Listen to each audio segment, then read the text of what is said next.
कुलमान घिसिङ एक भइसकेपछि युवराज सफलको धुवा निस्किया छ अरे क्या? धुवा निस्किया चाहिँ फोटो भिडियो कहाँ छ हावा कुरा गर्ने कहाँ धुवा निस्किया छ?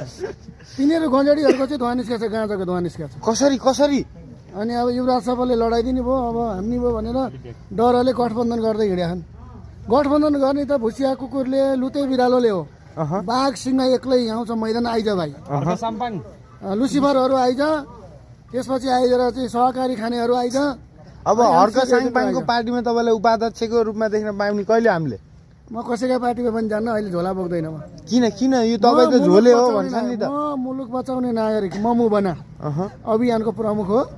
म मुलुक बचाउने नागरिक, यो झोले सोले अहिले म हुन्न, मासु भातेमा हुन्न।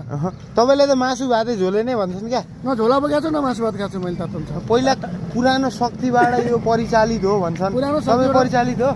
तिनीहरू परिचालित हुन्, बालन शाहहरू, लुसिफरहरू, रवि लामिछाने अमेरिकाले परिचालन गरेको व्यक्तिहरू हो। न त तपाईँको चाहिँ केपी ओलीको गोडामा प्रमाण छ यसै परिचालित भन्न पाइन्छ? अनि परिचालित होइन भन्ने चाहिँ प्रमाण छ तपाईँसँग?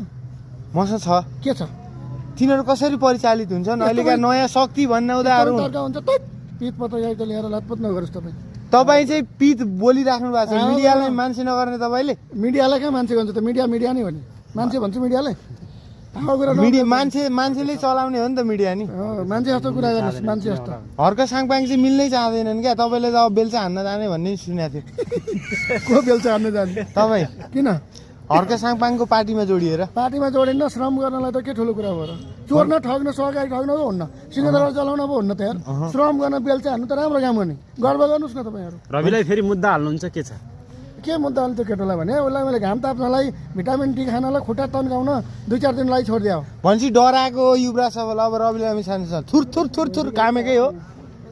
यतिखेर चाहिँ ओछ्यानबाट नउठेर सुतिरहेको छ रवि लामिछाने, खुट्टा काप्दै होला नि, पिसाब फेरि के गर्नु जान्छ? यदि रवि लामिछाने प्रधानमन्त्री भएको दिन पहिलो टार्गेट त युवराज सफललाई जेल हाल्ने होला नि। प्रधानमन्त्री के नखु कारागारको प्रधानमन्त्री, मुलुकको प्रधानमन्त्री अहिले सम्भावना तपाईँले पत्याउँदैन नि त रवि लामिछाने जति।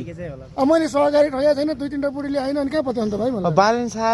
बालन शाहले प्रधानमन्त्री मान्न तयार हो, अब त उम्मेदवार बालन शाह हुने थियो नि त। अनि कसले बनाउने प्रधानमन्त्री? जुल्फे र सुल्फे मिलेर प्रधानमन्त्री हुन्छ? हावा कुरा गर्ने भनेपछि बालन भाइ पहिला चुनाव जितेर आइज क्या, त्यो सिंहदरबार जलाउनु पर्छ भने जस्तो चाहिँ सजिलो छैन। सिंहदरबार बालनले जलाएको भन्ने के छ तपाईँले?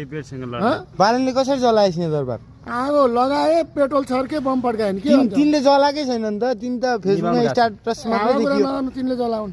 अब केपी ओलीसँग के प्रमाण छ तपाईँसँग? लड्नु कहाँ लड्नु? के प्रमाण छ तपाईँसँग? तपाईँसँग चाहिँ के प्रमाण छैन? मसँग चाहिँ मैले त तपाईँले भन्नुभयो नि त, उसले जलाएको भनेर प्रमाण त होला नि त। अहिले जेनजी आन्दोलनको स्वामित्व म लिन्छु।